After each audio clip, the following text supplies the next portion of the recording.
Come on.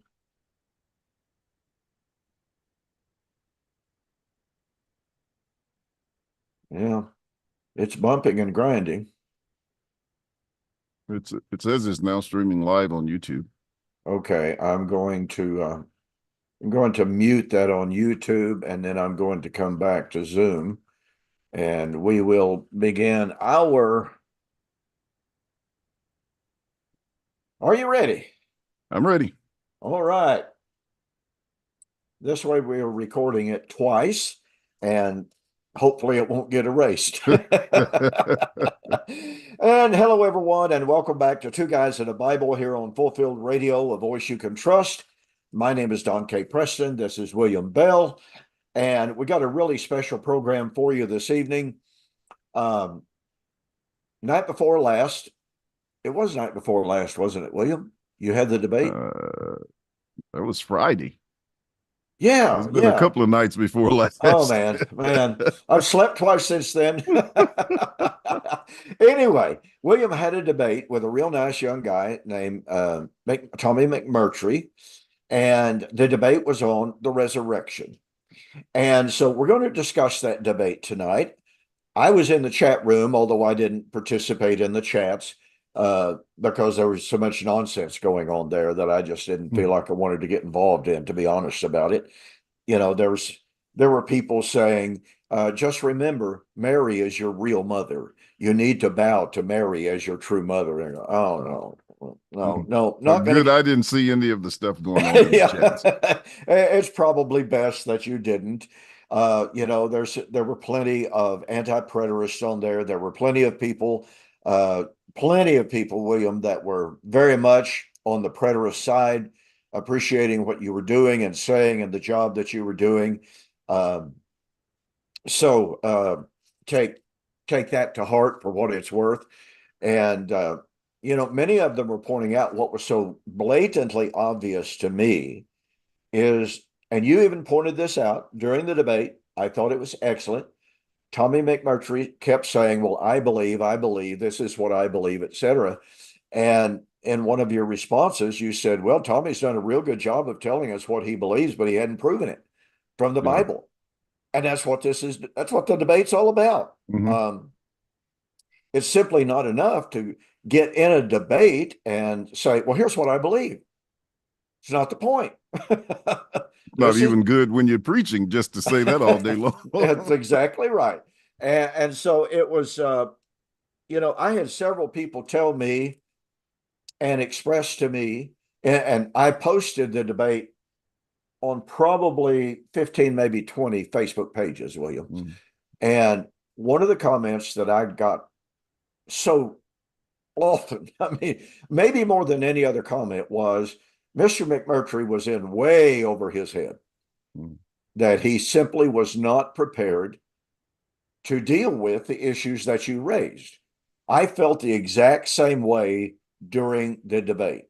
Now, he's a very affable, very amicable young guy, Mhm.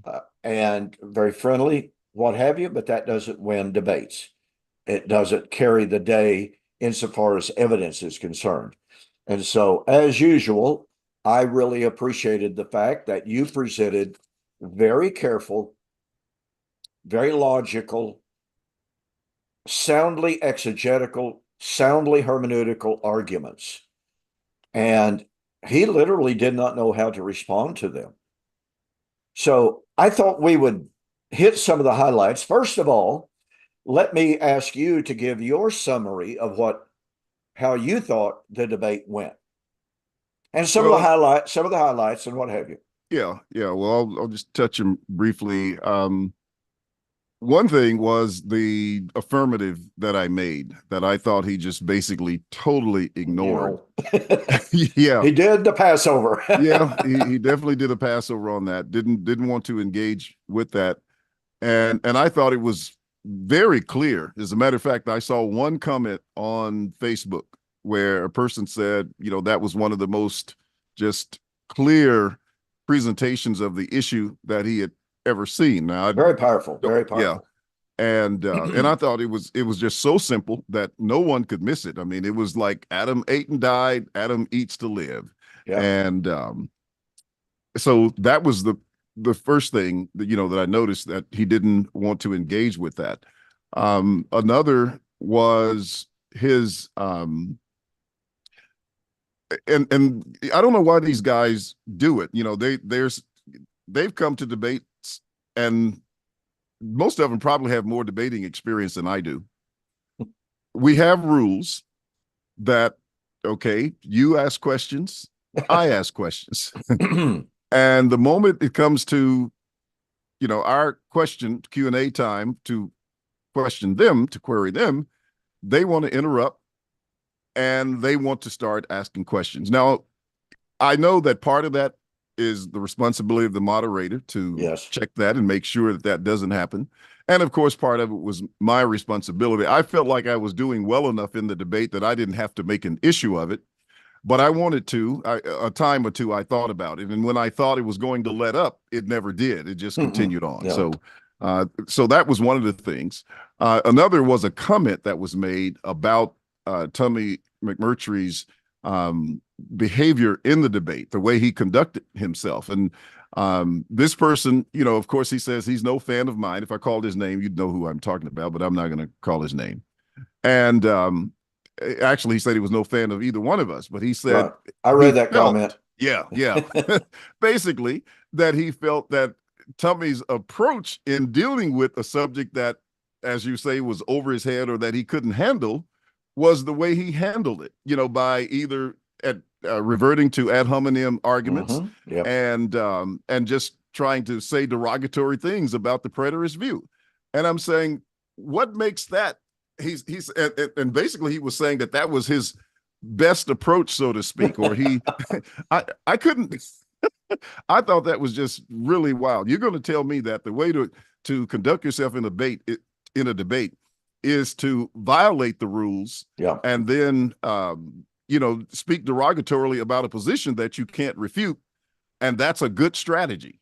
That really says something about people and what their aims are in dealing with things. So that was another thing. And of course, there were several points along the way that I thought, the one on Philippians 3. When I oh my.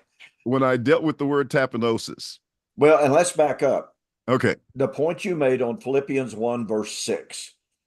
I was a little bit like you and folks, if you haven't watched the debate, William made the point, and it was the already but the not yet concerning the work of Christ. And Paul's writing to the Philippians, and he said, I'm confident the one who has begun a good work in you will complete it at the day of the Lord. And William is saying that's the work of salvation.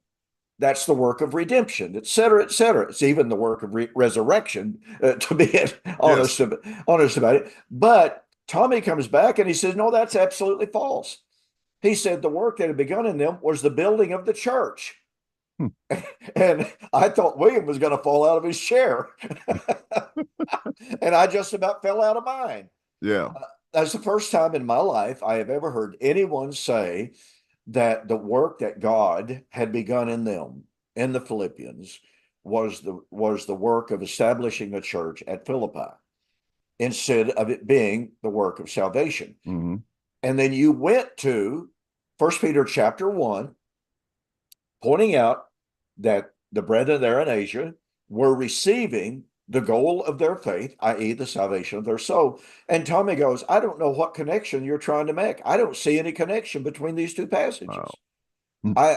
I know you were blown away by it, and I was too, because I think you said, oh, wow, or something to that effect. So anyway, you pointed out that Christ, or that Paul said, work out your own salvation with fear and trembling. And then you went to Philippians chapter 3. So pick it up from there.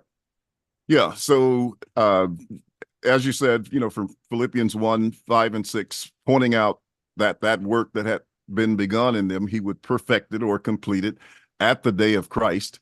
And then, going to Philippians chapter 3 to point out that, this is what Paul was looking for. And I can't remember exactly what he said on Philippians chapter 3, but he did make a statement regarding Paul not attaining to something. And I pointed out that what he was trying to attain to was the resurrection. And, going back, looking at the context where he said that he did not want to be found with the righteousness that was of the law, with his own righteousness, which was the righteousness of the law. And also, pointed out the technical term of the word found, which is used several times in scripture. In Daniel 2, it's used in 2 Peter 3, it's used in Revelation 20, all in an eschatological context. Right. And therefore, a technical term for the parousia, but that he wanted to be found with the righteousness of Christ, which, of course, as you and I know, is life, it's resurrection, Galatians 3:18 and 21, it's the inheritance. And Paul's saying that he had not yet attained to that, and it was the ex anastasin. That blew him away as well. I mean, he just didn't like, the fact that Paul didn't quote the King James Version, Right. Yeah, he is a King James only guy from what I've heard. And he was like, what are you talking about? Resurrection out from among. Mm-hmm. He said, I just don't understand that. And you said, well, you obviously don't. Yeah. And but that was the issue. So here was Paul, as I like to say, with his feet above ground, wanting to attain to the resurrection, and which he called being made perfect as well. Right. Reflecting back to Philippians chapter 1. And so that was, one of the points in the debate that I just really wondered, what was going on, why he couldn't see some of those things. I mean, I would think that he would have at least been prepared for some of those things if he had listened to the preterist view. You had an interview with him, and I know you couldn't cover everything, but you touched a lot to have given him some insights, and he came back and did what he called, he kind of styled it damage control, but he didn't mean it in a negative way, was very decent about the way that he approached it. But at the end of that presentation, of course, he then kind of lambasted it a little bit, in a nice way. But that seemed to me that he was at least giving it some consideration, but I didn't see much of that during the discussion. Now, one thing that I was also taken aback about was the fact that we were supposed to exchange questions. Well, when I first submitted that idea, it was, quite a while before we even got to the time of the debate. But I don't think we exchanged questions until about maybe a week before the debate. Yeah. And then I was expecting to say, okay, I'm ready to give you the answers. That never came back. We never exchanged the answers. I don't know what his answers were to my questions. And, he didn't get mine. So except for, what was in the debate. So that I thought was not good as well, that we didn't get a chance to exchange those questions. I mean, he gave me some reason as to why it didn't happen. And I know both of us were busy. We're all busy when we do these things.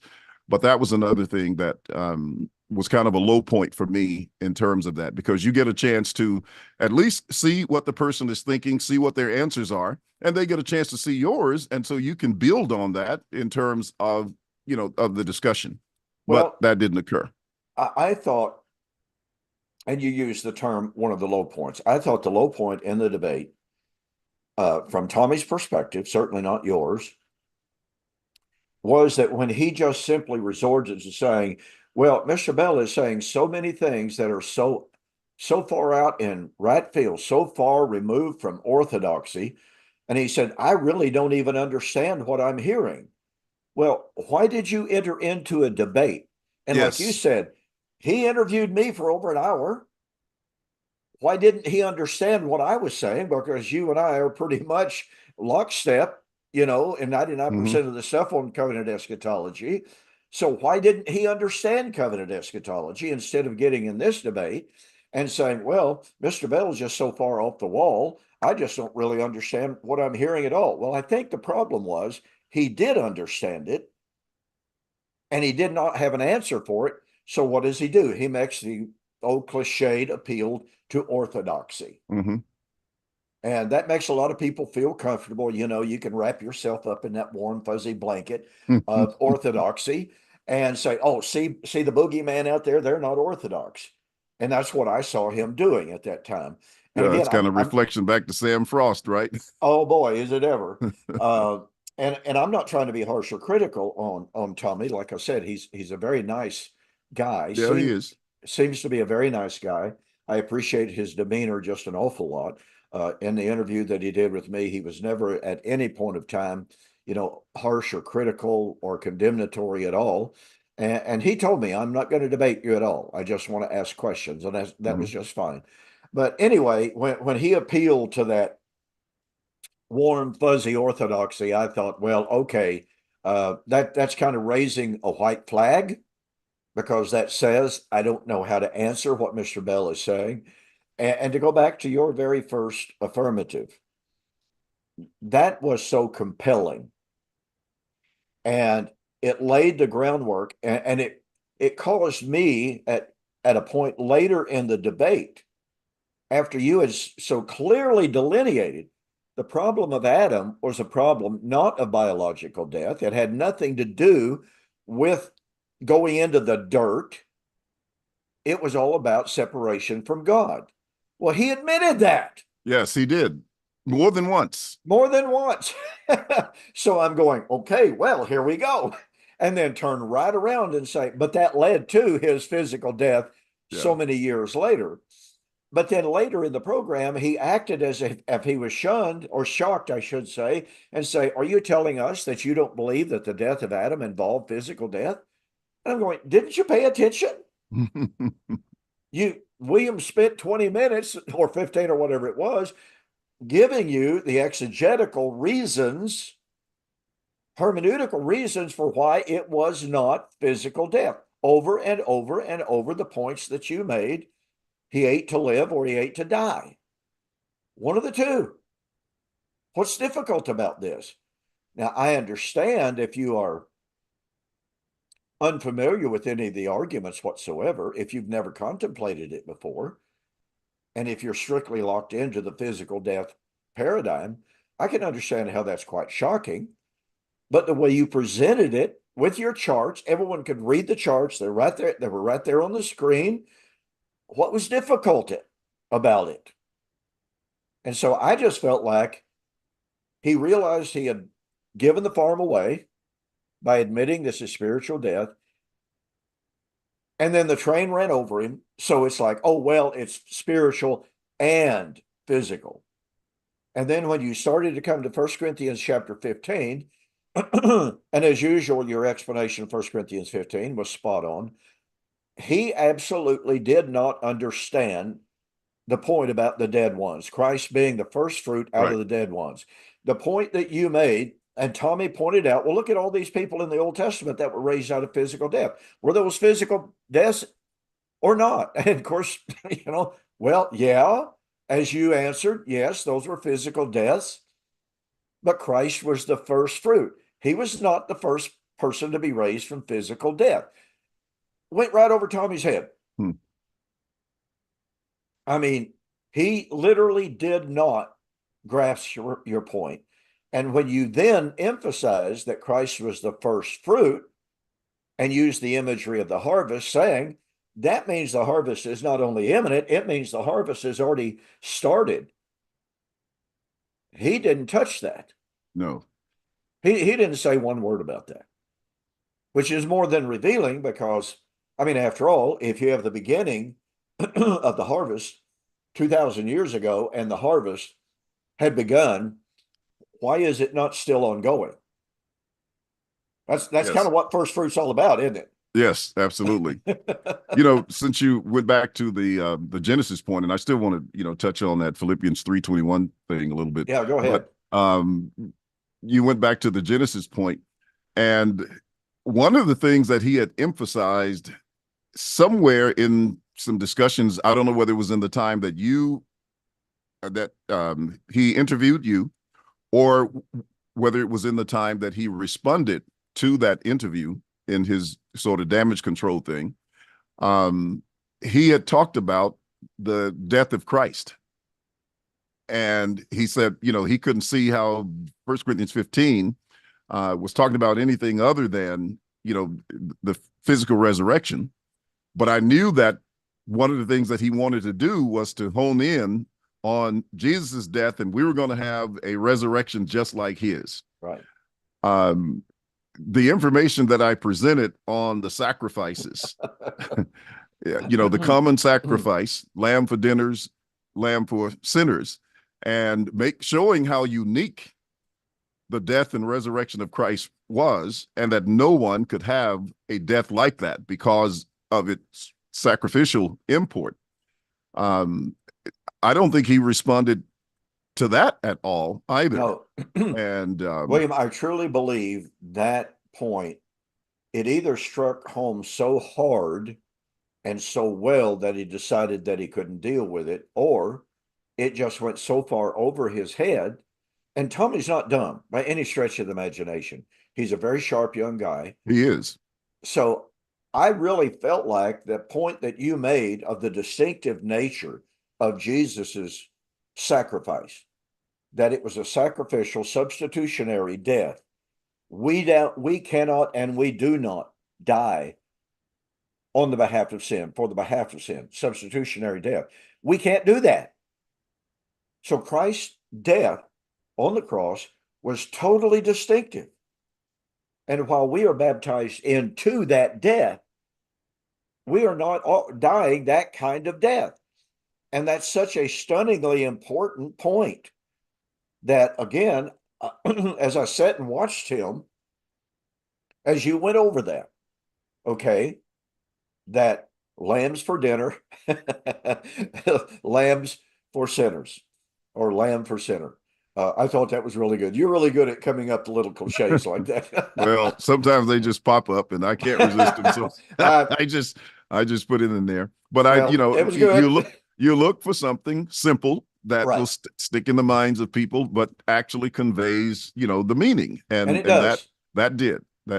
And very effective. I mean, it is clear if you study, the sacrifices in Leviticus, and the fact that, the priests ate in order to bear the guilt of the congregation. And if they didn't eat, you remember Moses chided Aaron and Moses after Nadab and Abihu had been killed for not eating that sacrifice, because Moses understood what that was all about. And of course, because of the trauma that, Aaron was going through, of course, he didn't do it.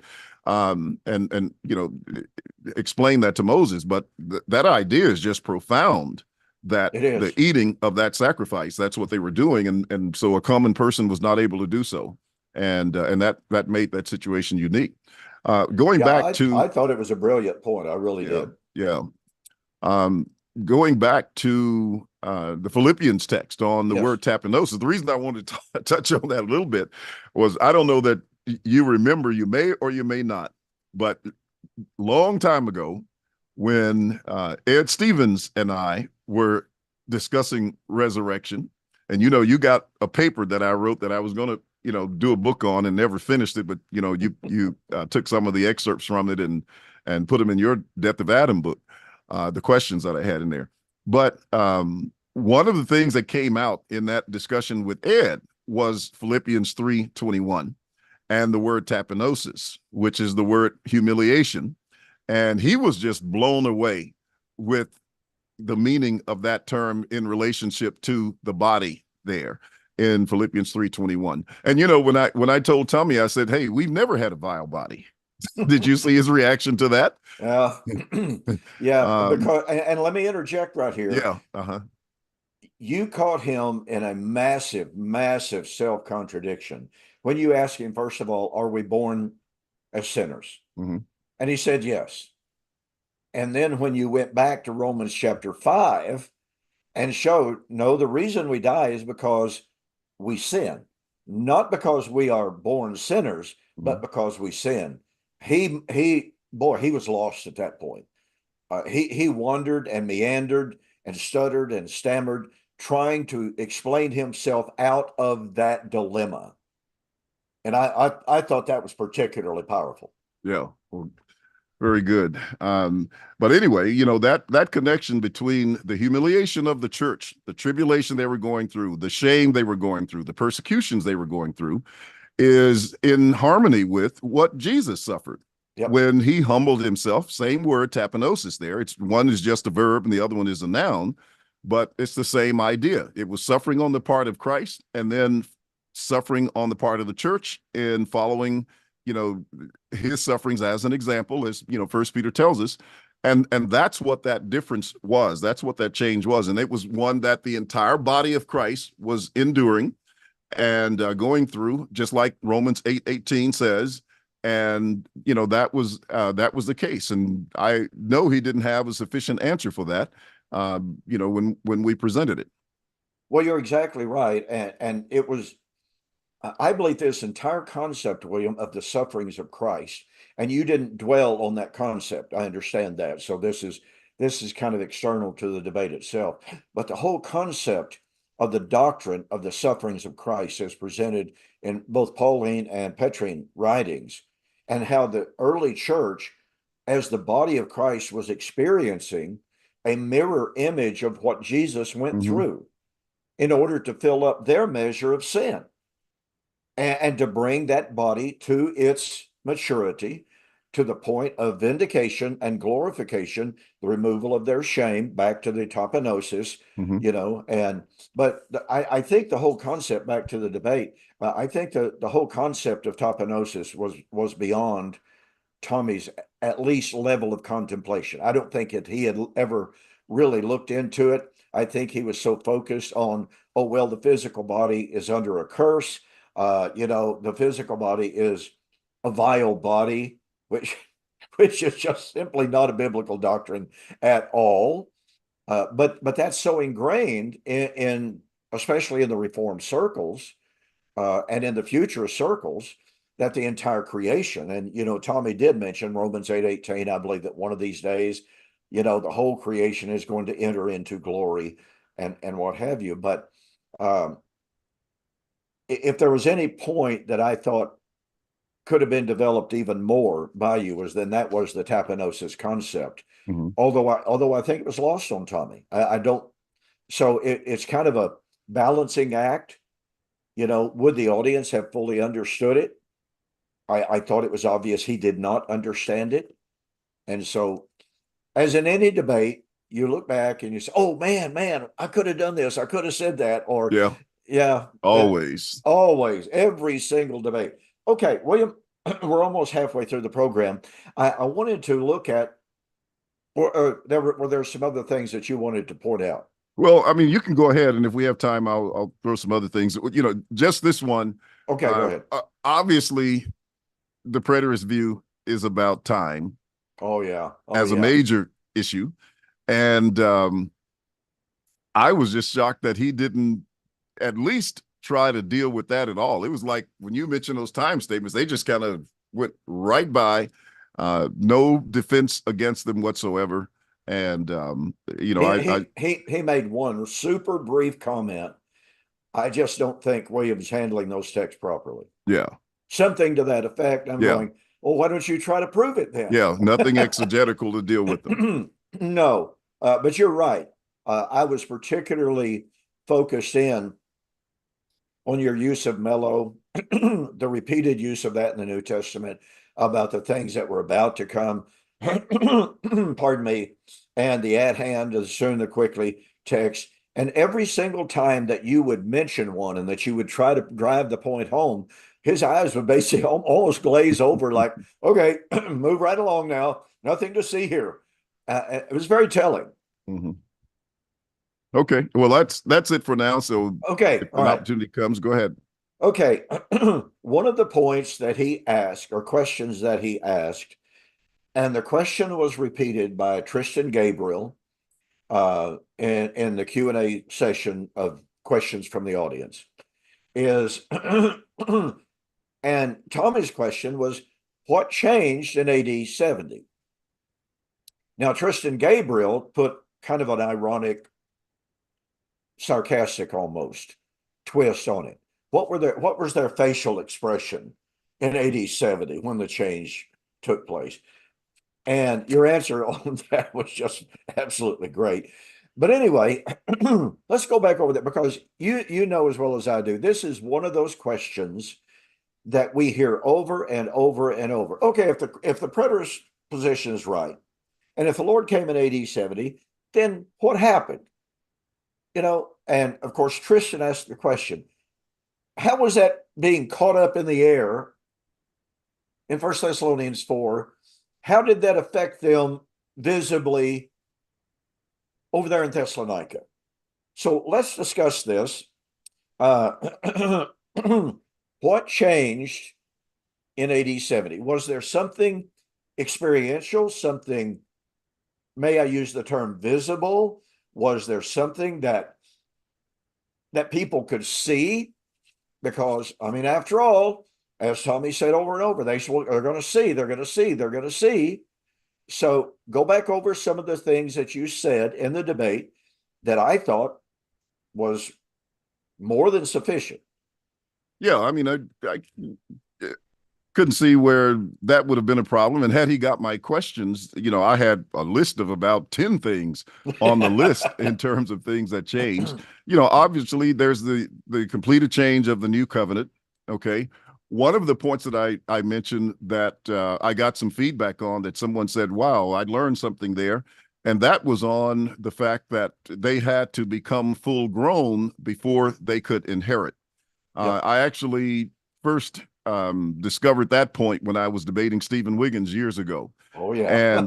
And so in Galatians 4:1, I mean, he tells you that, a son differs nothing from a servant, though the son is Lord of all, but is under tutors and governors until the time appointed of the father. So there was an appointed time of the father. It pointed to the time of his becoming of legal age. And that is shown in the New Testament by the fact that the saints were given the gifts of the Spirit. And that's what Paul is talking about in 1 Corinthians 13, when he says, when I was a child, I spoke as a child, I understood as a child, I thought as a child, but when I became a man, full grown, I put away childish things. Well, the time of becoming full grown goes back to Philippians 1:5-6, when they become a perfect man, to 1 Peter 1, receiving that gold, the telos. All of that is that perfection, but it was the miraculous gifts poured out according to Joel's prophecy, that you can't snatch and slap, and that's a joke from time past. You know what I'm talking about, and put a New Testament application on it. But anyway, it was those gifts that brought them to that. Well, the people under the law didn't receive the gifts, according to Galatians chapter 3. That's what distinguished the true sons of God from those who were not. God gave them the miracles. And Paul raises those questions in Galatians. Are you being made perfect by the flesh? Meaning under the old covenant, where you're depending on human strength in order to obtain your righteousness.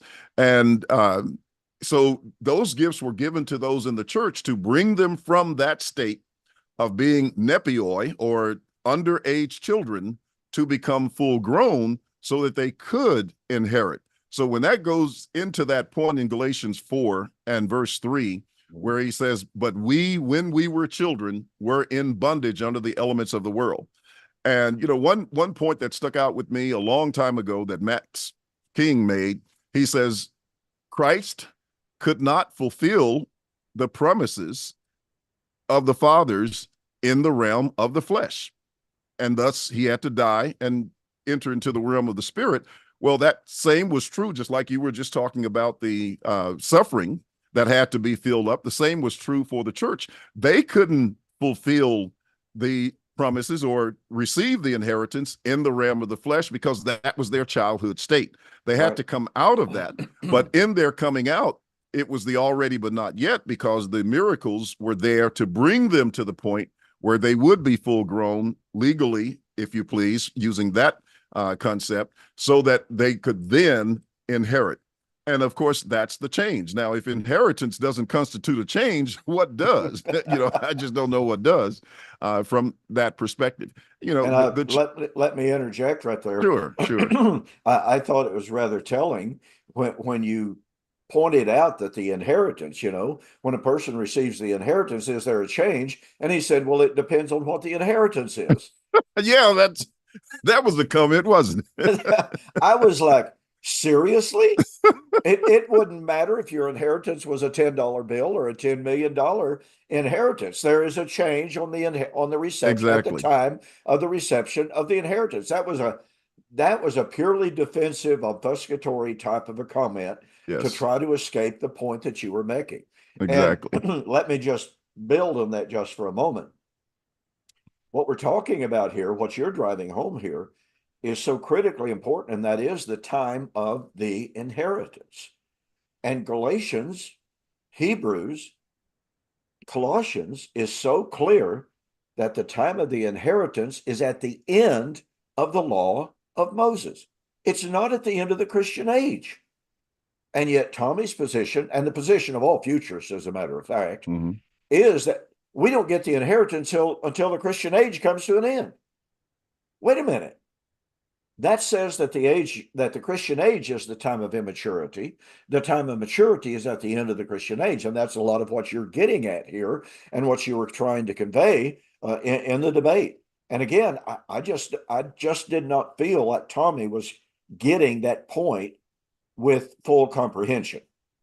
You know, one point that I could have made, I wish I had made, this is one of these points that, you think about afterwards. But even when he went to 1 John chapter 3, the text says, behold, now are we the sons of God?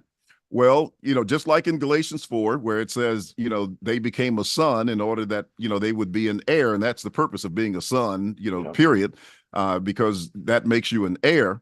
Well, you have the fact that they were sons of God, but were they sons of the resurrection, according to Luke chapter 20 and verse 35? That would have been an excellent point to drop in there at that point to say, that's something that changed. You're still advocating for a future resurrection, so you can't be claiming that you are, a son of God according to the resurrection. And that's the essence of what 1 John 3, I mean, there are other elements in there, as we brought out all the time in terms of, what's stated there. But that would have been a perfect, just short, pithy answer to what changed. Yeah, I agree 100%. That would have been absolutely great. Another point that you made, pardon me, and I couldn't help but think and like I said a few moments ago, I didn't comment in the comment section. There were so many things there that I'm going, holy cow, there's some really strange comments on here. So I wasn't going to get involved in it a lot. When your audio and video dropped out, or when your audio did, I very quickly typed without even thinking. I lost William's video or feed. And all of a sudden, people started typing, Don Preston's in the room. And I thought, well, okay, I'm backing out here. I'm not going to get involved in a lot of this. But nonetheless, I thought this was a real point that, to go back to Tristan Gabriel's, well, were there a lot of smiles on their face? What was their facial expression at the AD 70 rapture, I think is a term that he used. But that point that you made, well, one of the things that there was an obvious, visible change is there's no more animal sacrifices. That's a pretty powerful. Yes, it is. Pretty visible, very experiential type of change that anybody, anywhere, halfway with eyes could experience. I mean, there's no more temple, there's no more priesthood, there's no more sacrifices, et cetera, et cetera. You telling me that wasn't a radical change in the ancient world? And that's among both Jew and Gentile. Jerusalem was known throughout the ancient world. Tacitus, the Roman historian, was very much aware of the glory, the power, and the meaning of the temple in Jerusalem. And he said people went from all over the world, as he knew it, of course, just to go to Jerusalem and see it. So even from the perspective of the pagans, this was a massive, visible change. Yeah, just think about the fact that that was the straw that broke the camel's back for the Romans when the Jews stopped offering the sacrifices on their behalf. Absolutely. So, definitely that was a major issue. And, we get that objection all the time about, we're talking about, the temple falling in Jerusalem. What has that to do with people in the rest of the world? Besides the fact that Jews were scattered about, but as you say, there were the pagans who were also interested in what was happening in that temple. And of course, if you go back to Isaiah 25:8, he talks about the veil that was spread over the nations. Israel, through their misunderstanding of their promises and focus on, having earthly kings, etc., had basically spread a veil over the nations of deception. And that was removed so that the nations could then clearly see what salvation was all about, independent of the law. And so that was a major thing for the nations as well. Uh, that question, a lot of times, of course, you've written a book on this. You've got a book on First Thessalonians and on the resurrection in in that chapter, and which I recommend people read because it's excellent material. Just some great exegetical work that you've done there. But it amazes me how little, seemingly, some people are, just unaware of that text and its correlation, for example, with Exodus chapter 19. It's the same thing. The reason the whole nation of Israel didn't go up that mountain was because of sin. Moses was allowed to go, as representative of the nation, but it was a meeting just like in First Thessalonians. The difference is now that their sins are removed and they have the atonement, now the entire congregation can ascend. And that's the idea behind that. I tried to think of N.T. Wright. He was, I was the person that said, his name was on the tip of my tongue and I couldn't call it at that point. And I have his book sitting right across from me over the shelf, and I think I got one behind me. And I just couldn't think of his name. But even he is acknowledging that point and that correlation between Exodus 19 and First Thessalonians 4. And then besides that, is the time statement. But again, what do people experience on their faces? I've seen people cry. Yep. When, I remember, this is just a joke, but it's a true story. I remember when I was a kid, we were in maybe about the second grade, and we had a contest to do something. I don't know whether it was, read or something, or answer some questions. But anyway, the prize was 25 cents, a dime, and a penny. And I won the penny, and it tickled me so bad that, you know how you have these tears of joy, but I mean, it was just so funny to me that I won a penny. And, but people react to things differently. Some people show no emotion whatsoever with things. They have a deep inner sense of joy, and you would never know that. That's right. Just looking at their faces. And then other people, they express it in outward ways. But in terms of the fact that it happened, it's an acknowledgement that people would see.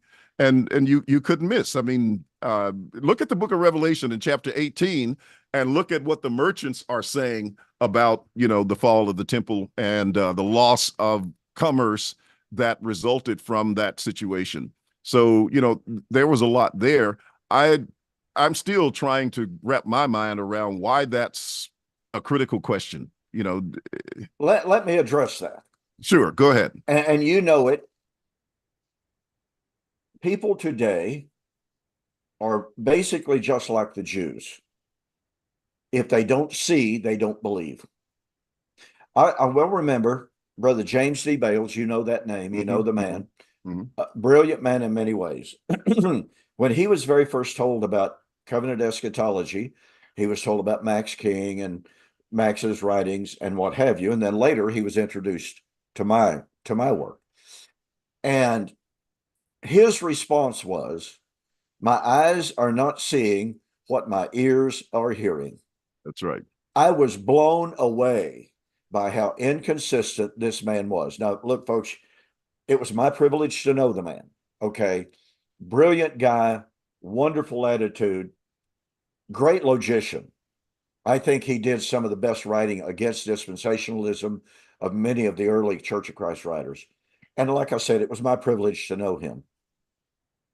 I got to sit down with him at Tulsa at the International Soul Winning Workshop many years ago. And it was not long before his passing. He had cancer and a very, very sad situation. But when I had read his statement, my eyes are not seeing what my ears are hearing, I could not help but reflect on some of his writings in which he said the problem with dispensationalists is they're not looking with the right eyes. And so at that Tulsa situation, and I wasn't going to try to engage in a lengthy debate because it was obvious he didn't feel good. But, you know, again, we knew each other and we had some pleasantries. And I said, Brother Bales, I said, I read your comment against the preterist view. And I said, I was really troubled by that. I said, because in your writings against dispensationalists tell us, oh, my eyes are not seeing what my ears are hearing.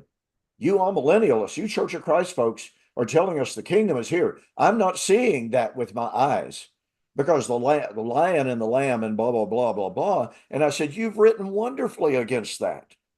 But I said, now you're using that against preterists. I said, I'm at a loss to understand that.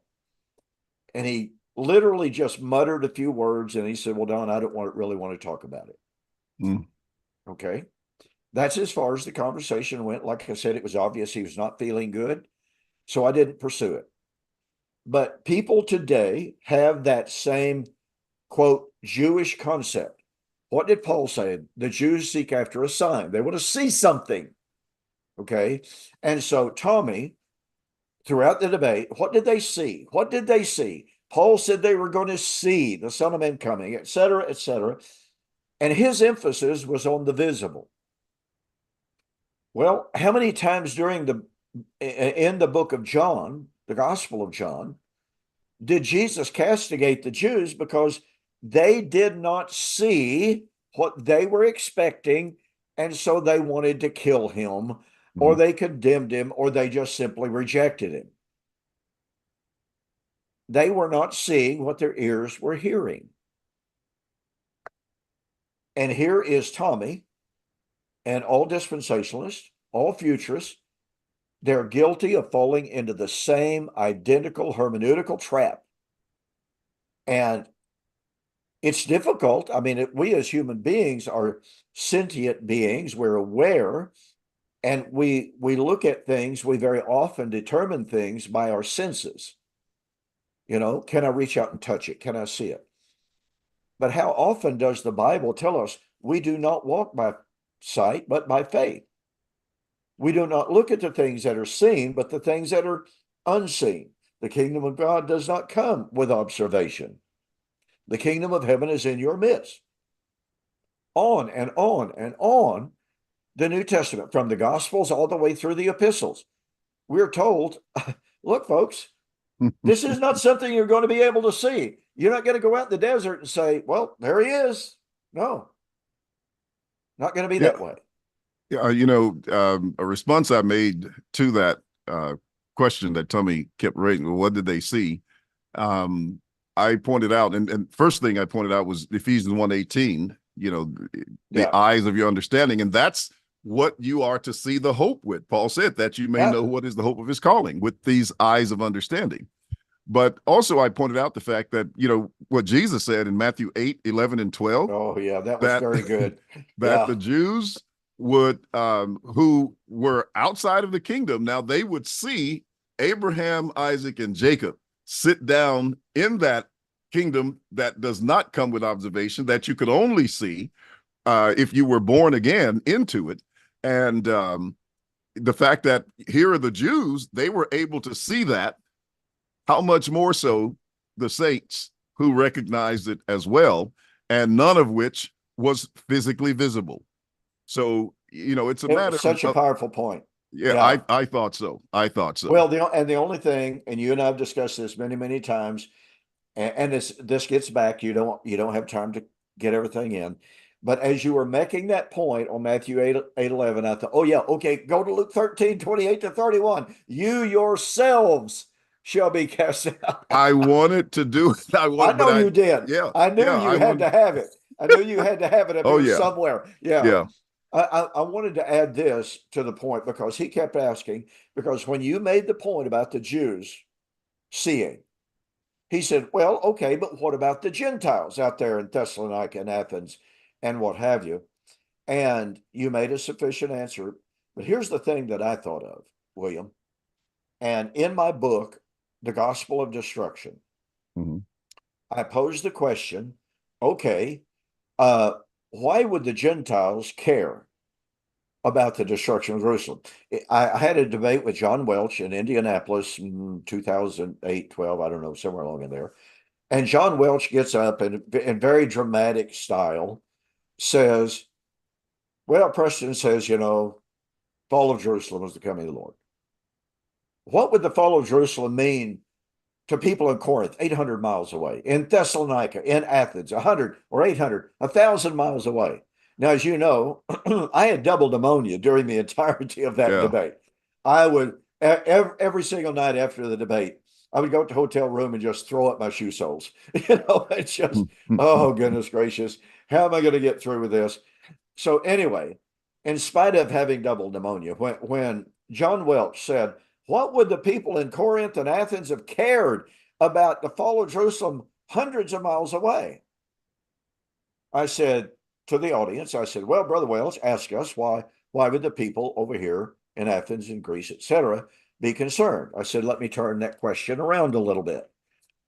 Here's a fact. Fewer people knew about the death, the burial, and resurrection of Jesus than knew about the fall of Jerusalem in AD 70. By far fewer people. The fall of Jerusalem killed 1 million people. It sent slaves all the way to Egypt, to Rome, to Corinth. It sent slaves throughout the Roman Empire. So why would people be so concerned today? Why should people today be concerned with the death of a rabble-rousing Jew? After all, that's what he was called, who hung on a cross along with 2 other criminals. And I got to tell you, William, there was literally an electric shock went through that audience. There's over 250 preachers there. When I posed that question, why would people in America care about the death of a single Jewish man on a tree in Jerusalem if we're not supposed to be concerned about the destruction of the city that represented the old covenant? Well, here's my point, and the point that I made.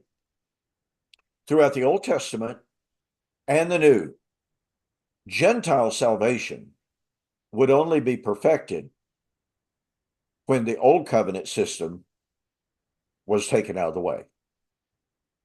The destruction of Jerusalem was God's visible sign that now there is no exclusive chosen people. There is no singular chosen people. Now all men everywhere of any nation are invited to come into Christ and to become one new people. So why would that not be wonderful news to the Gentiles living in Rome, Athens, Corinth, Macedonia? Why would it not be good news? And that was something that they could, I mean, they may be 800,000 miles away, but as the news came, do you reckon that there were some smiles on some faces of the Gentiles in these cities throughout the Roman Empire that now, wow. One guy made a point. He sent it over like right after the debate. He said on that very issue, he said the Romans never converted to Judaism, but they converted to Christianity. Oh, wow. That is a great point. I hadn't thought about it in Yeah, that way. yeah. Yeah, And so, that's a fantastic point. yeah. Yeah, the church conquered the Romans, and the Romans conquered Judaism. Yeah. Yeah, that's a very fantastic point. Uh, I thought it also interesting. Now, William, am I mistaken? I think I said this to you over the phone yesterday or whatever. Did not Tommy McMurtry early in the debate refer to Hymenaeus and Philetus in 2 Timothy chapter 2:18 and say that they were saying the physical resurrection had already taken place? And then later in the debate, did he not change and say, well, they were saying it was a spiritual resurrection? Well, I don't know. I thought it was just the opposite way around, because the first time I thought when he said it, he said there was a figurative resurrection that took place. And then later he came and said that it was physical. So either way, I mean, it's the same contradiction. But Oh, I yeah, just thought, you entrapped him really, really well by pointing out, okay, if Hymenaeus and Philetus were saying the resurrection is past and that's spiritual. Tommy McMurtry, you believe the spiritual resurrection had already Yeah, taken place. Yeah, yeah. that to me was an incredibly powerful point. And again, it was one that seemed to just go right over his head, Hmm. or it either went over his head or he just decided, I'm going to act like I didn't hear Yeah, yeah. that. I mean, and you're pointing out in the text the distinction between what Paul said, as you know very well, because you wrote, a book on it as well, and you and I have talked about it a lot. But there is Paul saying, if we died with Christ, we believe we shall also live with him. So there's the death and life antithesis that he's talking about. It's future tense, just like it is over in Romans chapter 6 as well. And then in Second Timothy 4, verse 1, there's that word melo again. He's about to judge the living and the dead. So resurrection coming at the parousia and his kingdom. That was the time difference between what Hymenaeus and Philetus was saying compared to what Paul was saying. And that's real simple for people to get without going into all the other temple typology Yeah. or typological background and the usurping of authority of the two different priesthood, of the priesthood of Christ that's based in Numbers chapter 16. How can you study Second Timothy and not see about this house, this temple, the priesthood, and reflect back on Numbers? It's right there in the text. Anyway, sounds like you had something else, and I know our time is getting close. Our time is getting away from us, but but again, I thought the point that you made the point no less than two or three different times Yes. of saying, Tommy, you're the one saying that spiritual resurrection was a reality and it was over.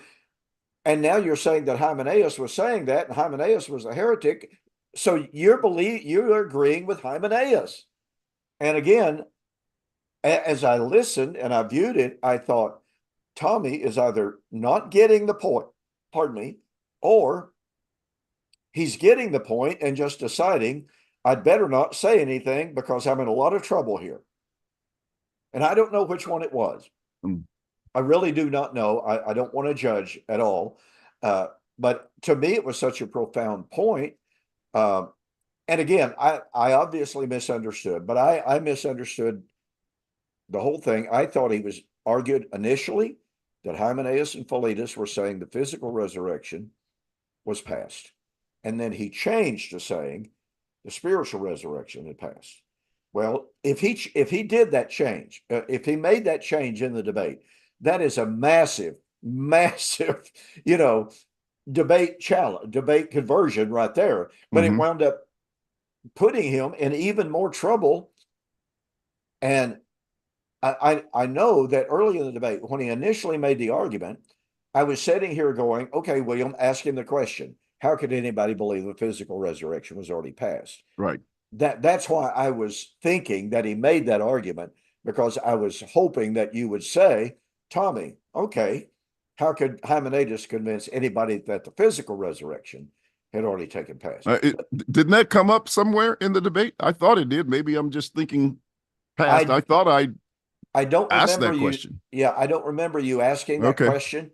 Perhaps you did, but I may have missed that. Well, I know that I talked a little bit about it when we went to the text in Second Thessalonians, and because I was paralleling those two. Yeah. That's exactly right. You did mention it then. You are correct on that.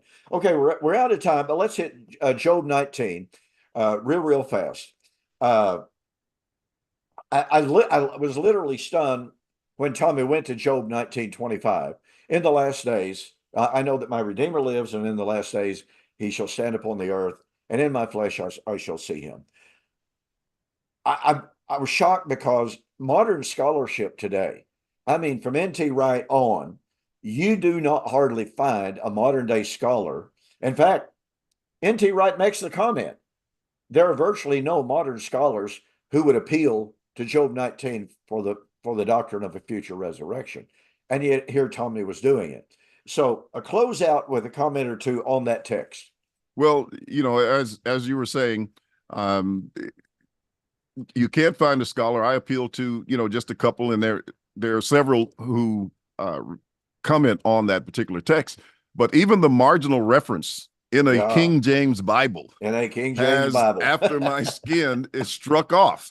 Yep. And so you can't be in your skin and out of your skin at the same time. Yep. And that is the more acceptable rendering. But like you did in your debate with Uh-oh. one of the things that was pointed out that it could possibly as well refer to the time, and I don't know whether you raised that point or whether he raised that point, but nevertheless, Job 42 and verse 12, I think it is, where Job is restored to all of the blessings and even beyond of what he had lost from the beginning. And So either not only was it restored, but he said, I have seen this with my own eyes. Yes. And so either one of those interpretations would fit in the scriptures, and scholars acknowledge both of them. Absolutely. And for people to use that text, as a resurrection text just doesn't cut it. I think Job 14 would be a better text to use for resurrection than Job 19:25 in terms of, trying to force it into a physical. And even Job 14 simply affirms, is there going to be life after death? Yes. It simply poses the question. Yes. Okay. Well, William, we are out of time. Great show, great review. Great job that you did as usual in the debate. I really enjoyed it. And I know a lot of people enjoyed the debate, good decorum, courtesy throughout. And so that's the kind of debate that can get people thinking. And that's what it's all about. Speaking of which, I learned from the best. Oh, well, we have confirmation. We just got it over the last 2 days.